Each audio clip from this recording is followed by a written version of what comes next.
الحمد لله وكفى والصلاة والسلام على عبده المصطفى ورسوله المجتبى نبينا محمد وعلى آله وصحبه ومن تبعهم بإحسان إلى يوم الدين أما بعد كفل صوست يا رمضان تمهرتاتشن يكتل بزاريو كفل لا يمن ملكتو صومن يميابلاشو نغراتوች ምን እንደሆኑ ነው የምናየው ጾምን የሚያበላሹ ነገራቶች ብዙ አሉ አንድ ሁለት ያለን የምንመለከት ይሆናል የመጀመሪያው الأكل والشرب መብላት መጠጣት ይሄም የሚሆነው ፈጅር الثاني ከወጣ በኋላ አንድ ሰው ሲታወቀው ከበላ ሲታወቀው ከጠጣ ያለምንም ዑذር ያለምንም ምክንያት ከበላና ከጠጣ ጾሙ ይበላሽበታል እሱም ትልቅ ዛቻ ውስጥና ጥፋት ውስጥ ይወድቃል الله سبحانه وتعالى من بلوال بتكبروا قالوا وكلوا واشربوا حتى يتبين لكم الخيط الأبيض من الخيط الأسود من الفجر ثم أتم الصيام إلى الليل إذن عند سو فجر كوتابوها لا اسكس هاي اسكمتلك الدرس بالو وقتنا جزي كبلنا كتتا صوموا يبلاش البتال وانجلن يمتمرتي هنا طيب سلازي قضاء اللبات قضاء اللي وطا يقبال توبة صادقة تككلن يا هنا توبتنم لتوبت يقبال ستتم لنورو يقبال كزيا وانجلوم اقلع لي درق يقبال ሁለተኛው ጾምን የሚያበላሹ ነገራቶች አንድ ሰው ከባለቤቱ ጋር በረመዳን ቀን ላይ የግብረ ስጋ ግንኙነት ከፈጸመ ጾሙ ይበላሻል አውቆ ከሆነ ሆም ብሎት ሲታወቀው ከሆነ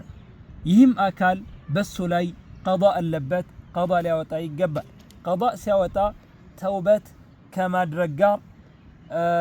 ከጸጸት ጋር ከዓዝም ጋር بمعنى የተውበትን መስፈርቶች ከማሟላት ጋር ሊሆን ይገባል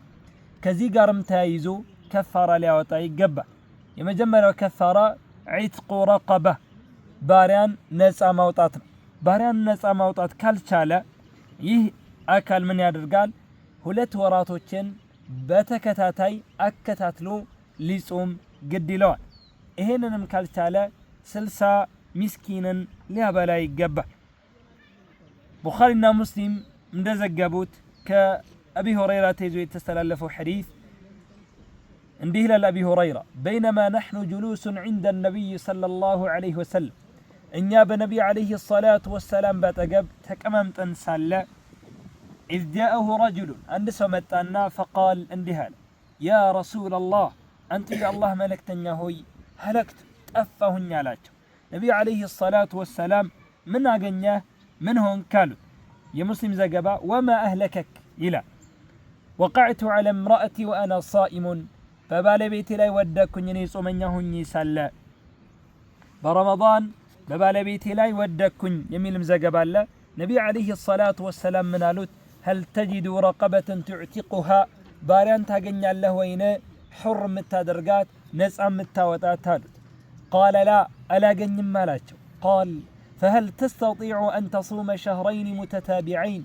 أكتاتله رمضان ورن مصوم تشلاله وين قالت قال لا ألتلم مالته قال فهل تجد إطعام 60 مسكينا سلساده كما بلا تشلاله قالت قال لا فمكث النبي صلى الله عليه وسلم نبي عليه الصلاة والسلام قيو فبينا نحن على ذلك إن بزيهني تالي سلن أتي النبي صلى الله عليه وسلم نبي عليه الصلاة والسلام باتقب تمتع بعرق فيها تمر بمعنى عند زنبل يميهون تمر متع قال أين السائل عن سيتيك ينبرو يتنو قالوا نبي عليه الصلاة والسلام فقال أنا سويهم أني ألاج قال خذها فتصدق به مسو تبت ككفارة نجاوت أنا دهوتشن أبلابت لدهوت سيتقالت نبي عليه الصلاة والسلام فقال الرجل سوي يوم ماله أعلى أفقر مني يا رسول الله كنيبا سدها اللويني الله ملك تنيهياله فوالله ما بين لابتيها يريد الحرتين كتاف كتاف الكباب يلاي كالو مالت أهل بيت أفقر من أهل بيتي كذان ستوس كذي درس بالو ከኔ ባሰና የሚበልጥ ደሃ የለም አላቸው። فضحك النبي صلى الله عليه وسلم حتى بدت أنيابه ጥርሳቸው እስከሚታይ ድረስ ነቢ عليه الصلاة والسلام ፈገጋሉ። بمعنى أنياب ማለት الأسنان الطويلة والحادة ስልና ረጃጅም የሆኑት ጥርሳቸው እስከሚታይ ድረስ ፊት ለፊት ጋር ያሉት ማለት ነው። ثم قال أطعمه أهلك ከዚያም ማለት ቤተሰቦችህን አብላ አሉት ማለት ነው። إذن ከዚህ ሐዲስ የምንወስደውና የምንገነዘበው ቁም ነገርና ሕክም ምንድነው? በረመዳን ቀን አንድ ሰው ጾመኛ ሆኖ ከባለቤቱ ጋር ግብረ ስጋ ግንኙነት የሚፈጽም ከሆነ ትልቅን ወንጀልን እንደፈጸመ ሊያውቅ ይገባል። لأن النبي عليه الصلاة والسلام نبي عليه الصلاة والسلام إقرار ስላደረጉ هلكت ጠፋሁኝ ሲላቸው ማለክ ወማ አህለከክ ምነካ ምን አገኘ ምንድነው እንድጠፋ ያደረገህ አሉት። አይ አልጠፋህም አብሽር አላሉት። ጥፋት እንደሆነ ምን አደረጉ? ኢቅራር አደረጉ። በሌላ ሐዲስ احترقت የሚል አለ في صحيح مسلم اذا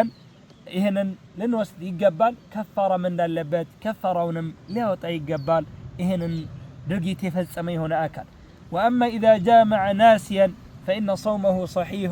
في اصح قول العلماء ولا قضاء عليه ولا كفارة. هذا وصلى الله وسلم على نبينا محمد.